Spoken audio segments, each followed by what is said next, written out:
Okay, well, on this snowy morning, again, I would like to welcome everyone to today's hearings. The Committee of Adjustment is appointed by Council to consider applications for consents and minor variances to the zoning bylaw. Please be advised that any applicant or agent that is in attendance in person at today's hearing for a specific application may leave the hearing once their application has been considered by the committee. Any applicant, agent, or member of the public wishing to address the committee for a specific application is reminded that presentations are limited to 10 minutes per person. And could I please have a motion to adopt today's agenda? Moved by Member Sims and Strength. And would the Secretary Treasurer Adam Ager please read the resolution to adopt the agenda? Moved by Member Sims, seconded by Member Strength. Be it resolved that the agenda of the Gravenhurst Committee of Adjustment meeting dated December 13th, 2024 be adopted. Thank you, and please vote accordingly.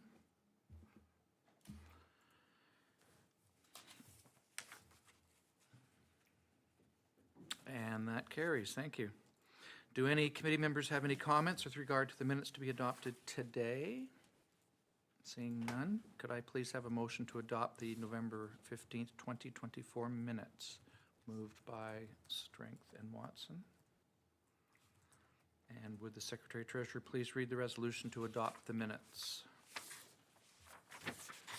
Moved by Member Strength, seconded by Member Watson. Be it resolved that the minutes of the Gravenhurst Committee of Adjustment meeting dated November 15th, 2024 be adopted. Thank you, and we'll call for the vote on that, please.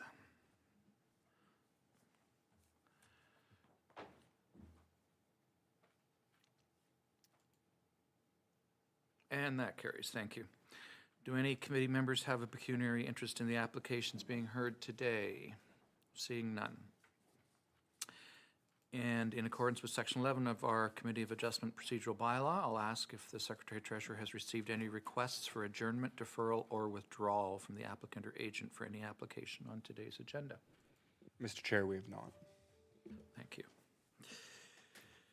Okay, the Committee of Adjustment will today consider one concurrent consent and minor variance application and one standalone minor variance application under public hearings.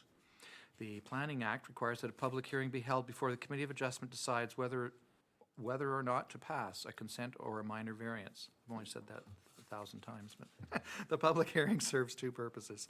First, to present to the Committee of Adjustment and the public the details and background to the application, and second, to receive comments from the public and agencies before a decision is made.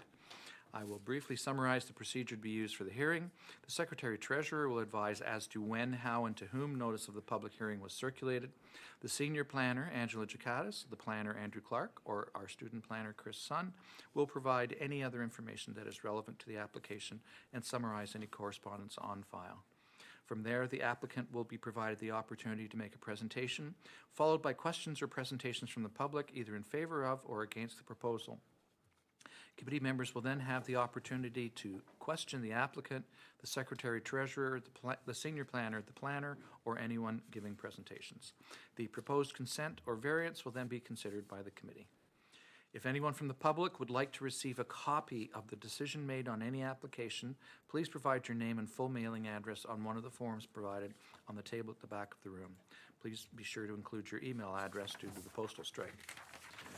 Would the Secretary Treasurer please advise how, when, and to whom notices of the public hearings were circulated? Notice of the public hearings concerning the proposed applications were posted on the News and Notices page on the town's website and emailed to the applicable agencies. Included with the notice was a summary of the application, a site sketch, and a key map showing the location of the property.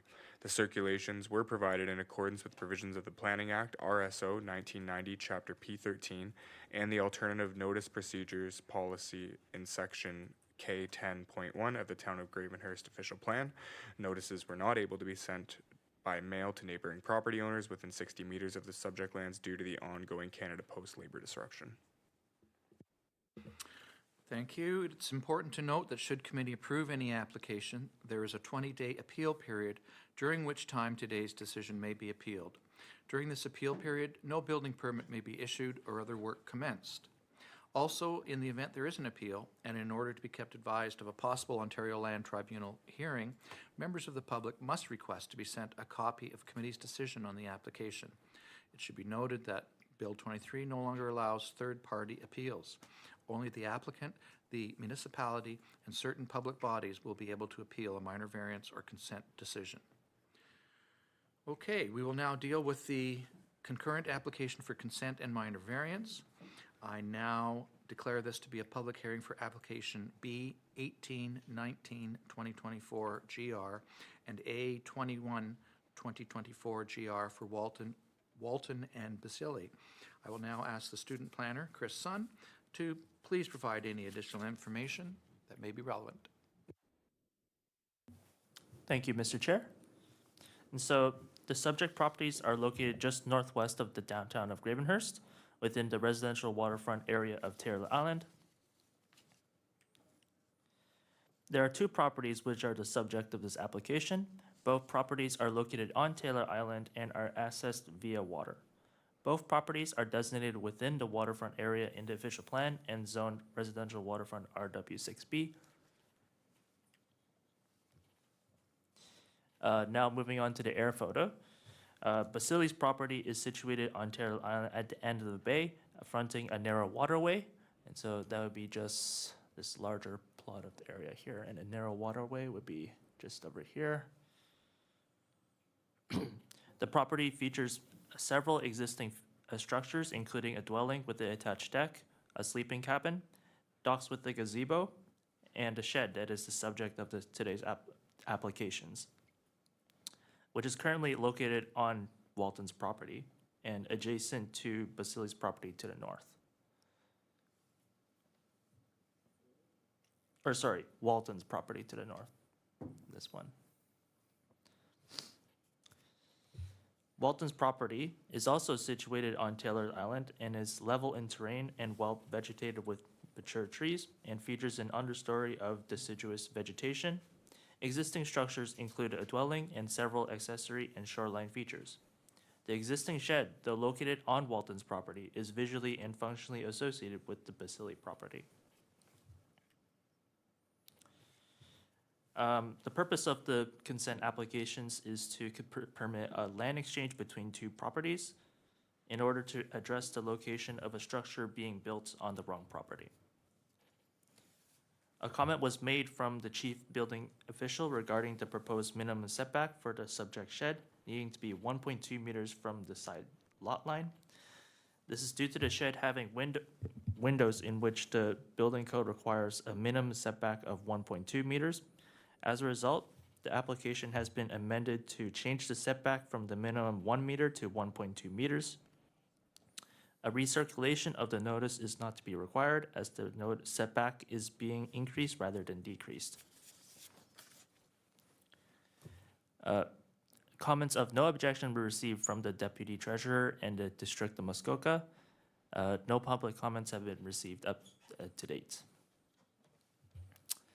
The recent completion of a survey determined that the previous owner had inadvertently constructed a storage shed on the Walton property. Walton has therefore submitted a consent severance application for the purpose, B 18-2024 GR for the purpose of transferring a small portion of land surrounding the building to Basili. To keep the lot areas of both properties the same, Basili has also submitted a consent application B 19-2024 GR to transfer an equivalent area of 74 square meters to Walton. The lot frontage of both properties will remain the same, and the lot areas of both properties will also remain the same. The purpose of the amended minor variance is to recognize the location of the building in relation to the new lot lines. Specifically, a storage shed to have a setback a minimum of 1.2 meters from the side lot lines, where a 6 meter setback is required, representing a variance of 4.8 meters. Along with stairs and a deck to have a setback of 2.3 meters from the side lot line, where 6 meters is required, representing a variance of 2.7 meters. Now taking a look at some of the photos. First, facing east, you can see the extent of the Basili property in the distance, looking from the water. Note that this subject shed is not visible in this photo. Turning to the left gives you the view of the neighboring property.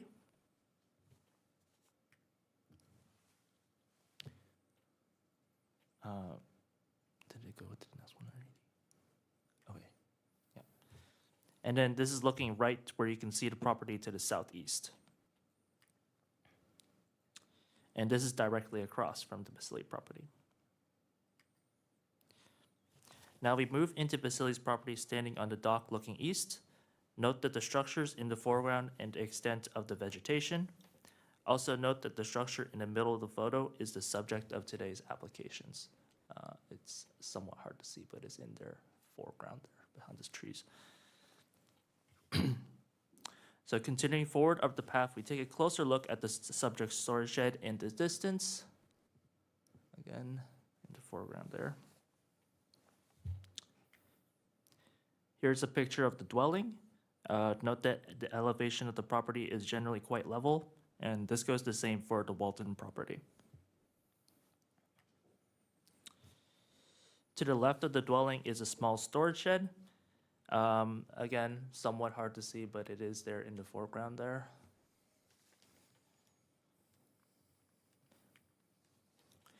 Standing beside the storage shed, you can see the shed that is subject to the consents and minor variance applications, which the proposal concerns. Please note that the road that is drawn between the trees indicate the existing lot line between Basili and Walton. It's just this lot line or rope here.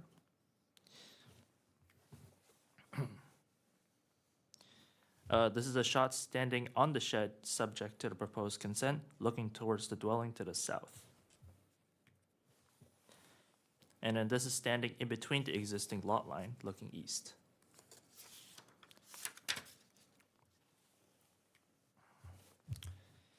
This is a picture standing beside the shed subject to the consent applications, looking north. Note that we can see Walton's dwelling in the foreground. Also note that the shed is visually and functionally a part of the Basili property rather than Walton's. And this last picture here depicts the entirety of the shed.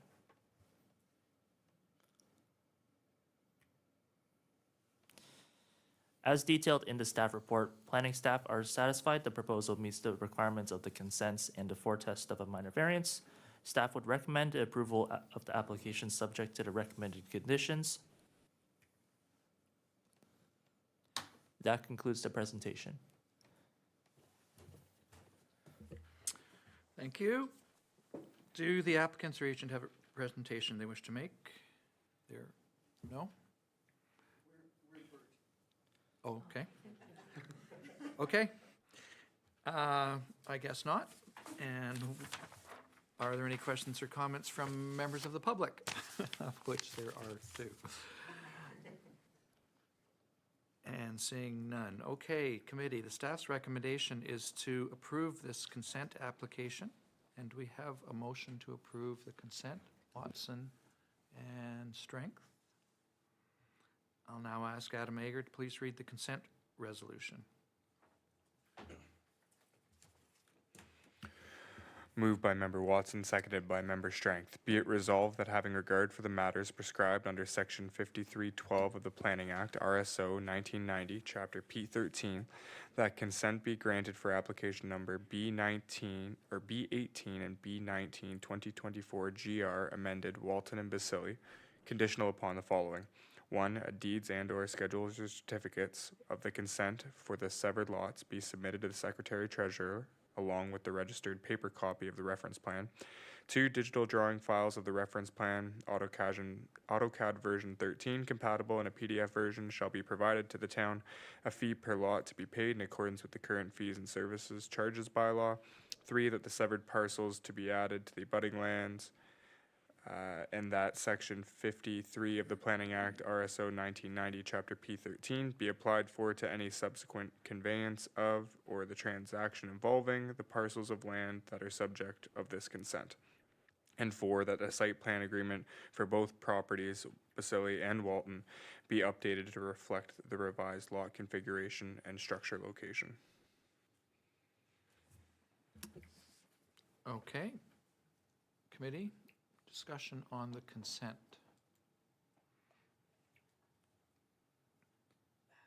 Member Sims. Thank you, Mr. Chair.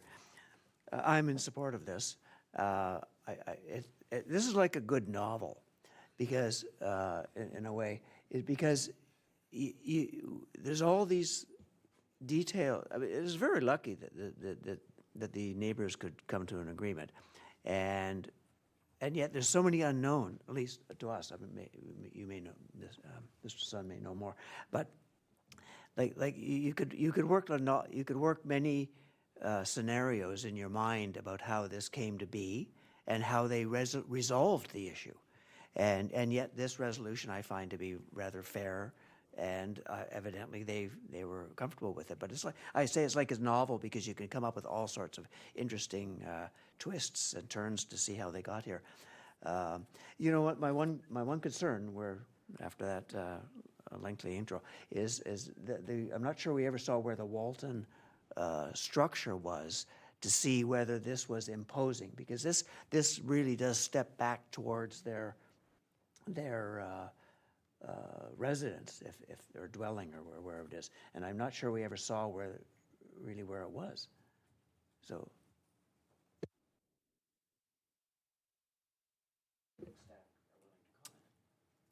Ms. Jackatis, go ahead.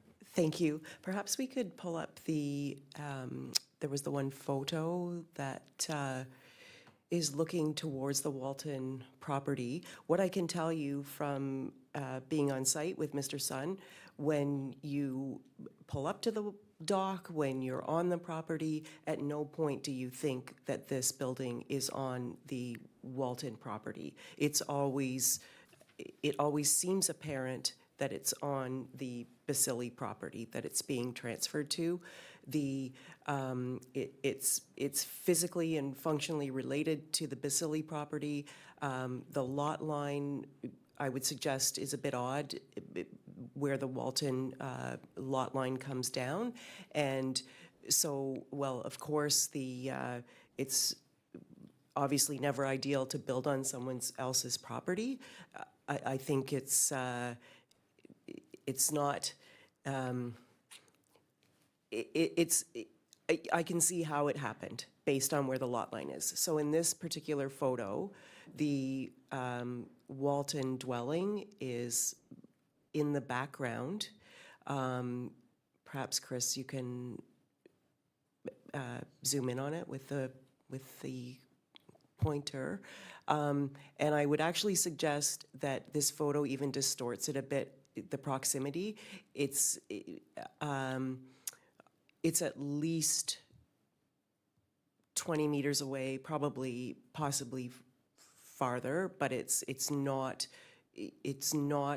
appear to be part of the Walton property. Ms. Jackatis, would it be fair to say that the Waltons focus is on the other shoreline? I guess it's the eastern shoreline, is it? It's the northern shoreline. That's exactly correct, that the Walton structures are oriented to the northern shoreline and don't have any sort of relationship or orientation with this building. And this is the back This is of their property, per se, then? This is the back of their property. Okay, anything further? Member Strength. Thank you, Mr. Chair, through you. My seatmate and I are having a bit of a hard time digesting the fact that we're calling this a shed. Oh, look at that. Ms. Jackatis' hand's right up there. So we'll look forward to that comment. And my second question is to Mr. Sun. This seems like quite uncommon. Was this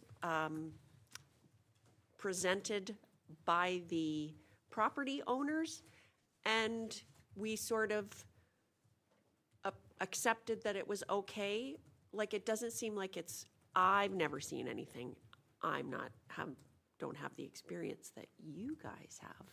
But it seems very uncommon. I like the fact, as you said, Mr. Sims, that the property owners are all happy and they've worked it out.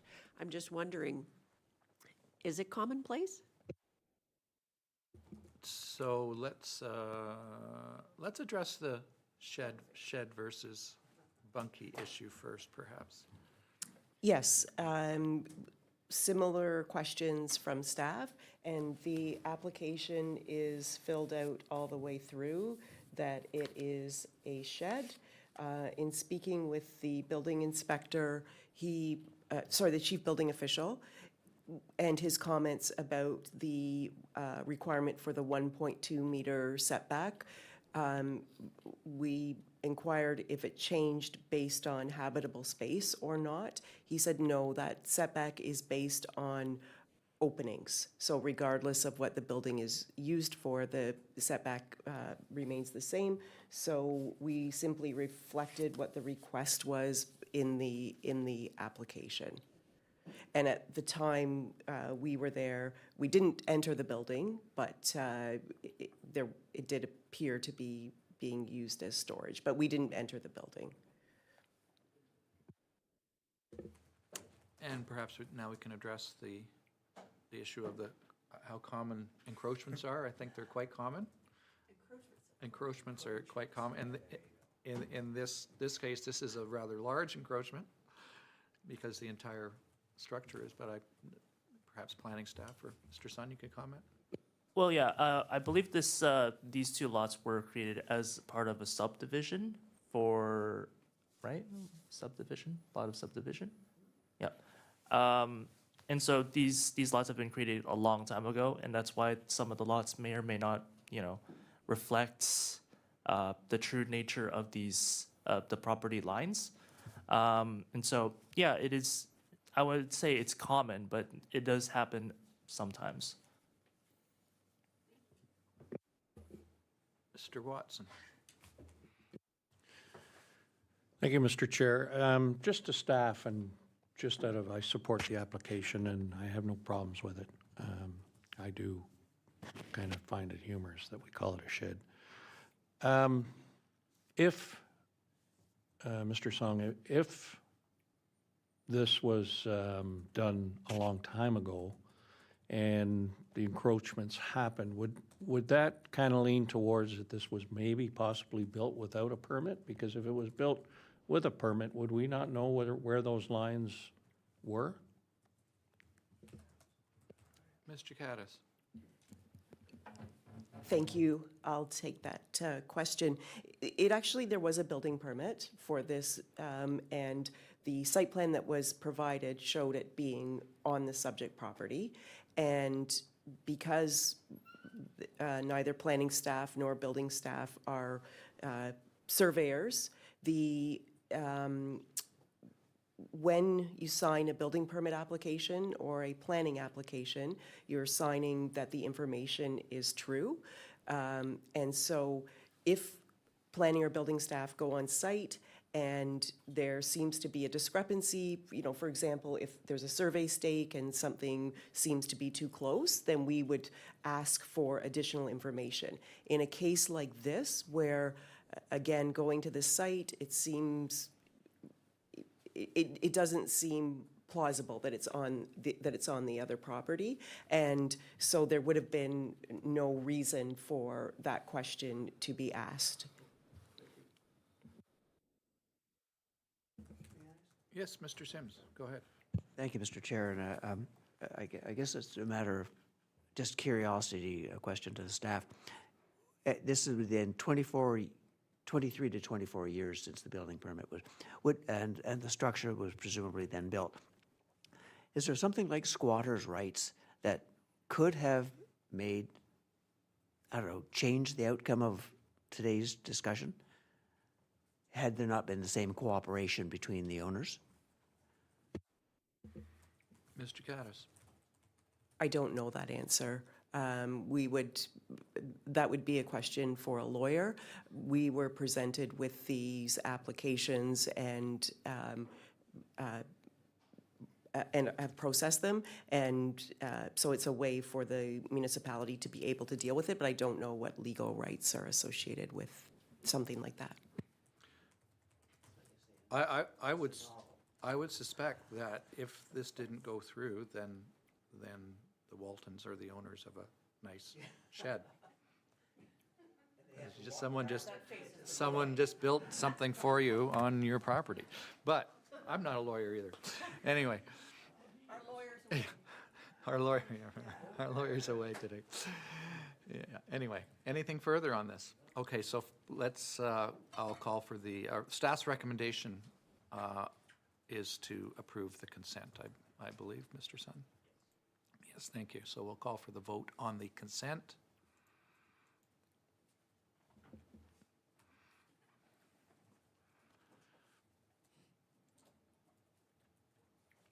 And that carries. And moving on to the minor variance portion, the staff's recommendation is to approve the minor variance. And committee, can we read the moved by Watson and Sims, the minor variance resolution? Mr. Ade.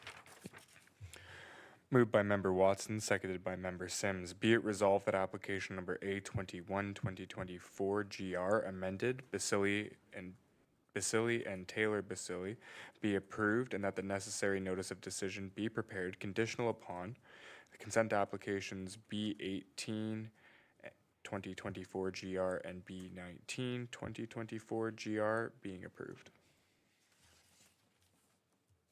Okay, committee, any discussion on the minor variance? Seeing none, okay. And staff's recommendation is to approve. So we will call for the vote on that.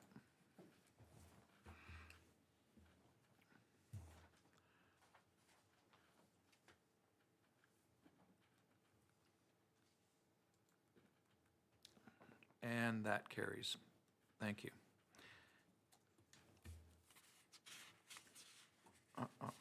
Sorry. I now declare this public hearing to be concluded. Thank you. Moving on to the next item. We have an application for minor variance, and I now declare this to be a public hearing for application A23 2024 GR for Burt. I will now ask the planner, Andrew Clark, to please provide any additional information that may be relevant. Thank you, Mr. Chair, and good morning, everybody. The subject property is in the central eastern area of the town of Gravenhurst, and is just east of the Cluies Bay rural settlement area on the north side of Cashy Lake.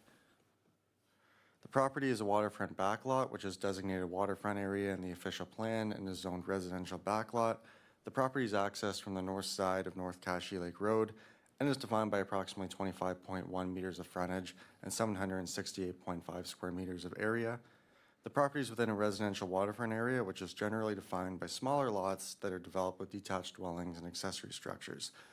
The Rockhaven Inn and Marina also exists on the larger lots to the east of the property. The property is developed with a detached dwelling, an attached open deck, a shed, and an outhouse.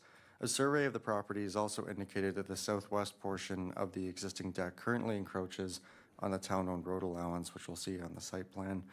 The property is generally well vegetated with exposed bedrock noted throughout. It slopes upwards from the road and then downwards more gently towards the rear. The location of the existing and proposed development area is relatively flat, although the front of the existing dwelling is located on a bit of a slope. And surrounding lands generally consist of similar development characteristics. The property to the west is vacant and does contain a portion of a watercourse which runs to Cashy Lake, and the property to the east is developed with 2 dwellings, which you can see on the aerial. An application's been submitted to permit the reconstruction and expansion of an existing dwelling, which results in a greater lot coverage and reduced rear lot line setback than permitted by the zoning bylaw. The proposed dwelling is shown in dark gray on the screen, and the existing is shown in light. The application proposes to permit a rear lot line setback of 5.4 meters, where 30 meters is required and approximately 19.7 meters is existing, and to permit a maximum lot coverage of 20.6%, where 5% is permitted and approximately 15.2% exists. As seen on the site plan, the proposed dwelling will be in a more central area of the property. It'll be off the town's road allowance, and it'll also be located further from the side lot lines than existing. The proposed dwelling is similar in design to the existing, but does include a new Muskoka room and added deck footprint, which contribute to approximately 40.6 square meters of additional area, which is why the additional lot coverage is being requested. It's also worth noting that an environmental impact study has been provided with the application to address the enhanced lake protection policies that apply to Kashi Lake, given this property's proximity to the waterfront and an abutting watercourse. The study includes recommended mitigation measures for sediment, erosion, stormwater control, and revegetation at the front of the property. And it also concludes the proposed development can occur with a net environmental benefit subject to implementing the recommended mitigation measures. Comments of no objection were received from the chief building official and deputy treasurer, and comments weren't provided by the infrastructure technologist or deputy fire chief. The chief building official did note the proposed holding tanks on the property have received a permit and that their approved locations are slightly different than shown in this application. Immediate concerns, however, were not noted with the proposed locations, which will be confirmed through subsequent inspections prior to the final closing and approval of the permit. It was also noted that an existing gray water leaching pit, which currently services the property and is on the town's road allowance, will need to be decommissioned as a condition of the septic approval. And it's also understood that approvals would likely be required from the town's infrastructure services department to conduct any works on the road allowance, including removing a portion of that existing deck. And finally, no comments have been received from the public. So moving into our photos of the site, this looks north at the existing dwelling from North Kashi Lake Road. You note the existing slope upwards. You can also see a portion of an existing garage or shed to the right, which is on the road allowance but doesn't belong to the property owners. Moving north, this shows the east side of the existing dwelling and deck. The proposed dwelling will be located further back from this footprint on a relatively flat area, which you can kind of see to the rear there. Looking south, this shows existing residential waterfront properties that are across the road. You can see that the property is well buffered from Kashi Lake by existing development and vegetation. This looks south from the rear yard of the property, showing the location of an existing outhouse and shed. These are planned to be removed. The new dwelling is proposed to be moved back on this location, which is relatively level, but as you can see, contains some bedrock and trees on the right of the image. This looks east, showing one of the existing dwellings on the neighboring property. The proposed dwelling location will more closely align with this building location and will remain appropriately separated from it, maintaining a minimum 6 meters from the side. This looks southwest towards the abutting vacant property, showing an existing garage which currently encroaches on the road allowance. And you can also note the location of a water course feature approximately here, which runs to Kashi Lake. And this looks northwest, showing the remainder of the water course and a pond on abutting properties. The environmental impact study has indicated the proposed dwelling is not moving closer to the water course and is not expected to result in additional adverse impacts to it, subject to adopting the recommended mitigation measures. Finally, this looks north to the rear of the property, which will be partially occupied by the proposed dwelling. You can see the rear lot line is demarcated by an orange stake here and goes across. The proposed dwelling will be expected to maintain a suitable outdoor amenity area at the requested setback. And you can also see the abutting property to the north currently doesn't contain a visible building and is well vegetated. So negative impacts aren't anticipated. As outlined in the staff report, staff are satisfied the application satisfies the 4 tests for a minor variance and recommend the application be approved, subject to the condition that a site plan agreement is required to implement the recommendations of the environmental impact study. And that concludes staff's presentation. Happy to answer any questions. Thank you. Thank you, Mr. Clark. And do the applicants or agents? I'm sorry? Oh, sorry. Thank you. Sorry. Thank you. I should read what it says in front of me. At this time, I'll ask for comments from their agent, Savas Veratus, who is joining us electronically. And Savas, go ahead. There you go. Savas. Can everybody hear me okay? Yes, we're good. Thanks. Perfect. My name is Savas Fratis of Plan Muskoka, PO Box 5384, Huntsville, Ontario, P1H2K7. I'm here representing the applicants as their agent and as a registered professional planner. I don't have a lot to add. I think Andrew, as usual, has done a really good job describing the application. The one quick point I'd like to make is that whenever we deal with these waterfront backlot zones that are being applied to sort of historically created lots that are considerably smaller than today's standards, we always have an issue with meeting the with complying with the zoning bylaw standards. Just keep in mind that the standards that are set out by this RB-7 zone are meant to apply to properties that are of a hectare or more in size, and this one is considerably smaller than that.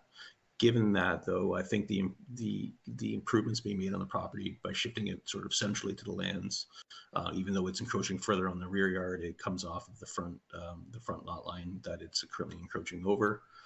Improvements to the sewage disposal system will have a benefit to the property and to the surrounding properties and the water body as well. They did what was asked of them and got the EIS completed that evaluated the proposal, and those mitigation measures can be implemented through site plan control as staff has recommended. So I think we overall it's a pretty modest proposal. It just the numbers do look a little bit larger, I think a little bit misleading given that the size of the property, but I feel like the improvements being made have a net benefit to the lands and the surrounding area. So I support staff's recommendation to approve this application, and I'd be happy to answer any questions you have. Thank you. Perfect. Thank you, Mr. Veratus. And the applicants have something you'd like to present? If you want to come up to the podium, and we'll need just your name and mailing address. You can hit the button there, the big bar. Oh. That's it. Perfect. Go ahead. The only thing I need to add is I have 2 letters of support from the neighbors, one being up the hill and the other one being the Hicks across the road from me. And can we just get your name and mailing Dave address Burt, for the I am the applicant. Yeah. Yeah. Perfect. Okay, and if we have any questions, we'll direct them to you. Okay, are there any questions or comments from members of the public? Your worship? No? Members of the public? No comments?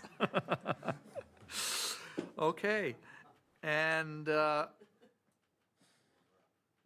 we'll move on. Yes, the staff's recommendation is to approve this application. Is there a motion to that effect? Member Watson, Member Strength. And I'll now ask Adam Ager to please read the resolution.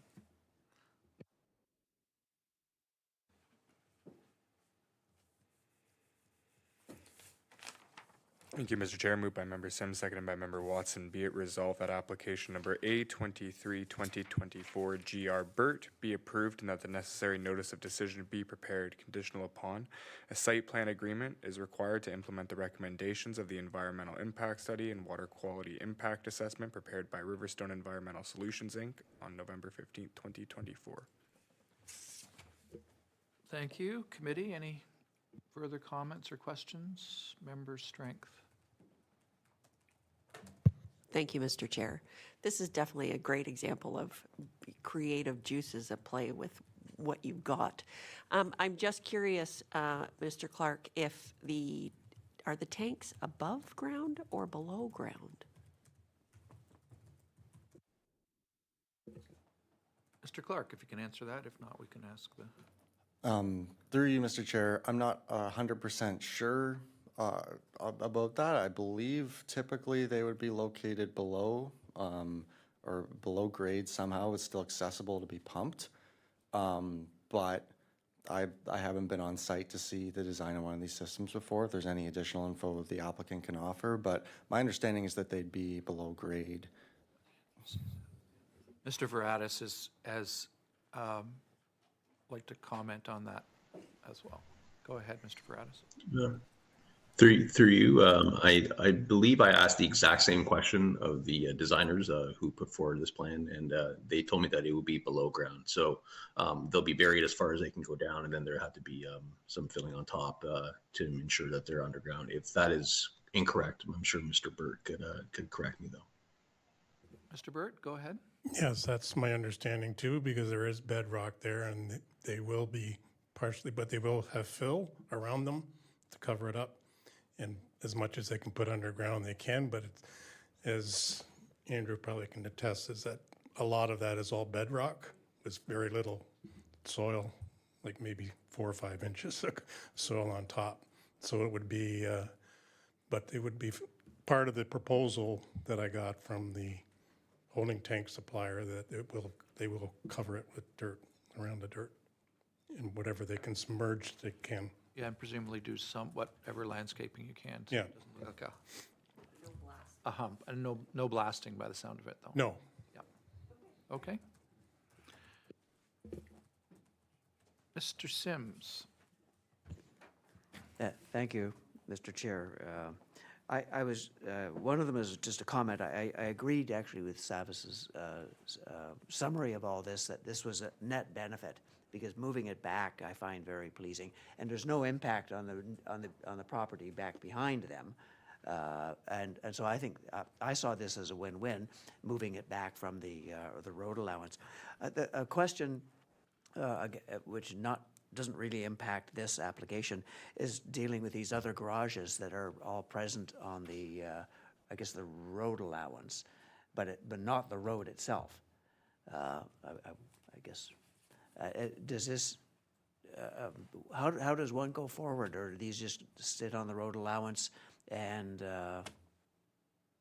in perpetuity? Who wants to take that one? Mr. Clark. Yes, through you, Mr. Chair, that's a good question. We did ask the owner to confirm if they owned any of those garages as part of the application, to see if there's a way, if they did own them, to move those off. They're not owned by the owner. It would appear maybe the abutting property owners own them, but it's unclear, especially with how old they are. Our infrastructure services department, though, is aware of the location of both of those through the review of this application. They wouldn't be permitted there without technically a license to do so, to my understanding.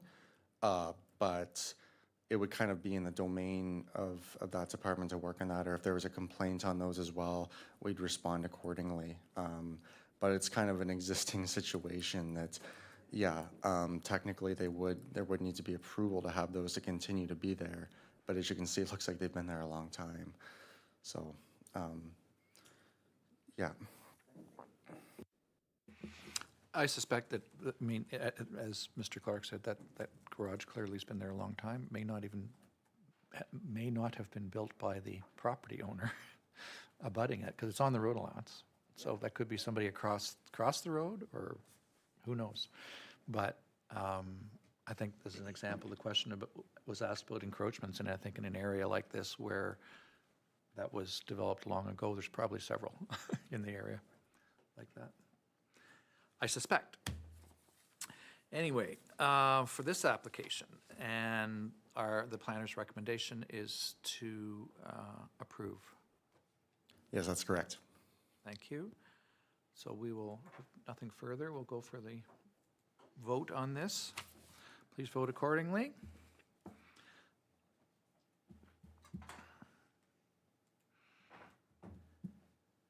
And that carries. Thank you very much. And I now declare this public hearing to be concluded.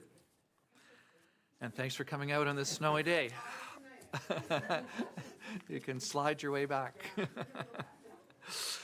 Thank you. The next Committee of Adjustment meeting is, I'm sorry. Mr. Burt, go ahead. the plan.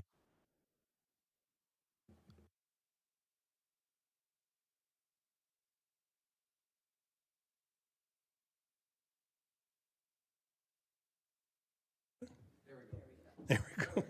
What is the plan outline that was recommended? Like, what's the details on that? Or what is that exactly? I guess, is that Andrew? Site plan, yeah.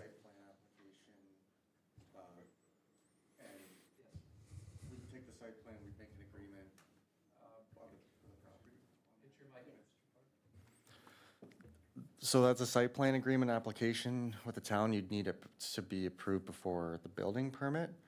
It would be an application where you'd make an agreement that's applicable to the property and the development of it, and the intention would be to incorporate the